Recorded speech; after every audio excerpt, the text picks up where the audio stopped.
আমি বোধহয় একমাত্র মানুষ যে উপহার হিসেবে ফুল পাওয়ার থেকে ফুল গাছ পেলে বেশি খুশি হয়। জানো তো, এবার জন্মদিনে না অনেকগুলো গোলাপ ফুল উপহার পেয়েছিলাম। আর ফুলগুলো পেয়ে আমি যতটা না বেশি খুশি হয়েছিলাম তার থেকে বোধহয় বেশি দুঃখী হয়েছিলাম। কারণ একটাই, দুদিন পর তো ফুলগুলো শুকিয়েই যাবে। যে আমাকে ফুলগুলো দিয়েছিল তাকে বলেছিলাম আমাকে তো একটা গোলাপ গাছ দিলেই পারতি এতগুলো ফুল দেওয়ার থেকে। সে বলল আজ খুব ঠান্ডা তো ফুল গাছালা বসেনি। যাই হোক, এই ফুলগুলো তো শুকিয়েই গেছে, তোমরা দেখতেই পাচ্ছ। এটাকে কিভাবে রিইউজ করি সেটাই তোমাদের সাথে শেয়ার করব।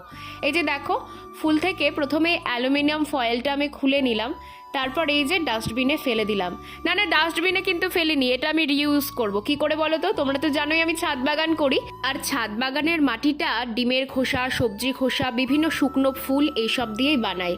আর দেখো, এই মাটিতেই কি সুন্দর রেজাল্ট পাচ্ছি আমি, কত ফুল।